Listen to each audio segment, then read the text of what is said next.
Coming up next on Boston Profiles, youth advocate and restaurateur Charlie Rose.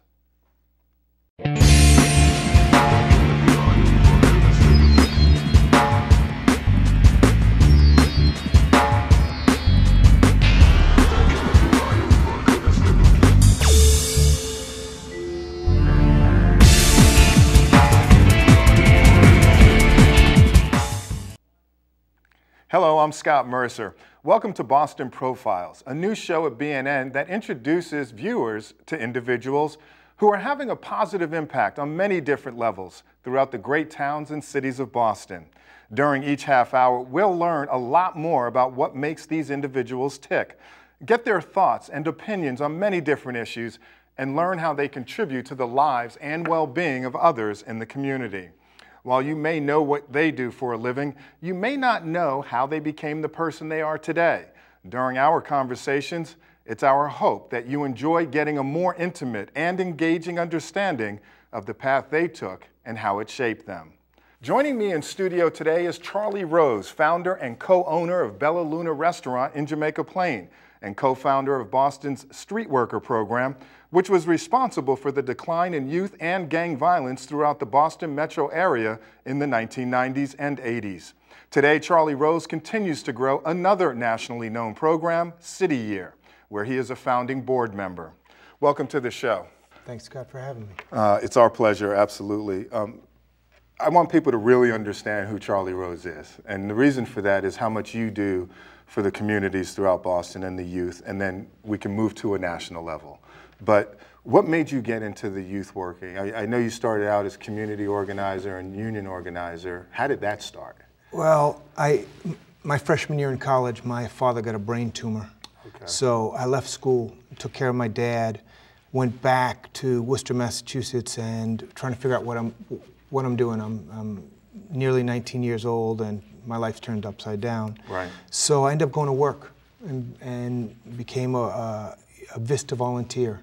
What's VISTA? Tell me about VISTA's a national service program, okay. Volunteers in Service to America. It's been going, it's a domestic equivalent of the Peace Corps. Okay. So started right when the Peace Corps started, and they wanted to have service programs in the U.S. And I started as a factory worker, before VISTA, factory worker. I painted the largest public housing projects in Worcester, Mass.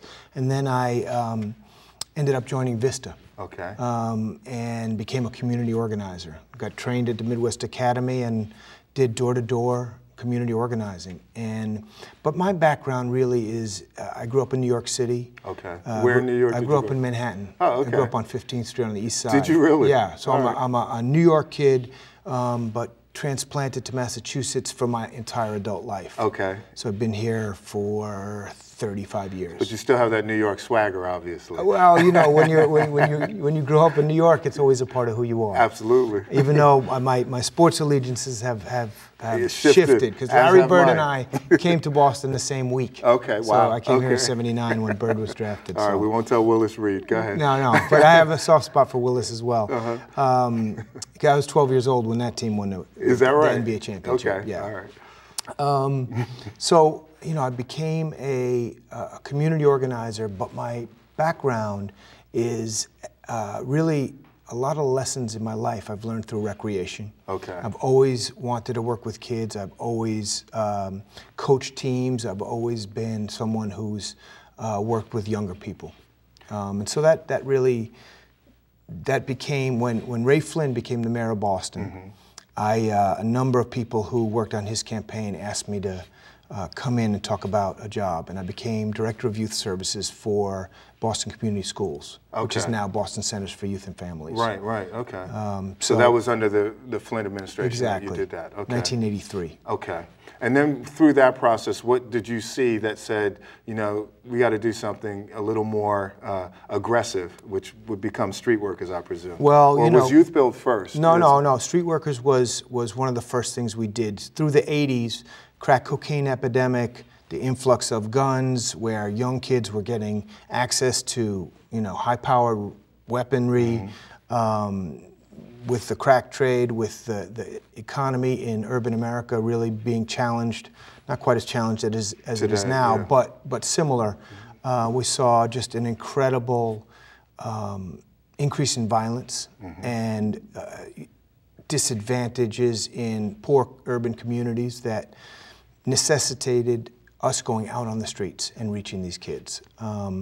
Because the kids we really needed to reach were getting kicked out of the Boys and Girls Club or the YMCAs or our centers. Right. So they wouldn't let them in. And so we felt like we needed to reach out parks, playgrounds, street corners, housing developments, through the courthouses, through this, school involvement, personnel, et cetera. So yeah, and I want to point that out to the audience is that Street Workers wasn't just on the street. You guys actually walked people, young people, through the process, sure, no matter what it was, because you just mentioned all from the projects to the courts to the police to the school and to a job. Absolutely. Even. Yeah. So, but go ahead. Yeah. Well, that was the idea. Is that you need to shepherd folks through and help guide them, and they need to know that someone's supporting them, no matter what they've gotten into in the past. Right. And this wasn't a new idea. We're standing on the shoulders of the Youth Activities Commission, which was started in 1959 in this town. Okay. Under Mayor Collins. We just brought the concept back. In fact, one of the first things I did was interviewed a lot of the old Youth Activities Commission, YAC, they used to call it, Youth Activities Commission workers. This is not a new idea, but the street worker program in the 80s had a big impact and reached a lot of kids. Impact. The other thing that was happening was youth gangs were on the rise right, in town, and we were able to build relationships and build trust and acceptance with a lot of the youth gangs that were starting, and peel away some of the sort of lower level folks who they were joining the gang because they were afraid not to, but that's not really what they wanted to be doing. Right.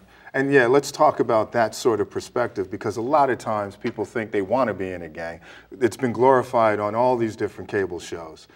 The reality is what you just said. Kids join out of fear, not because they want to be. Some do want to be part of something, and they don't have an alternative to be a part of something because their family's in a dire situation.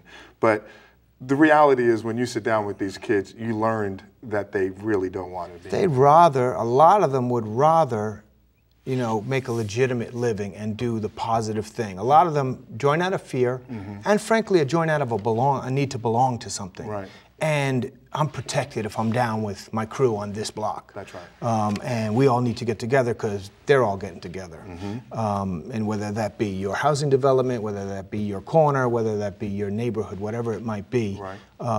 And we're going to dress the same way, and we're going to act the same way. And that's sort of the beginnings of it, but I found if you give alternatives and if there are structured activities and jobs at the end of it and a way to get out of the neighborhood without like shooting your way out, then kids will gravitate to that. Not all. I mean, a few will still want to dabble in it. Look, the economy of crack cocaine, the economy of drugs is hard to argue with. Right. That's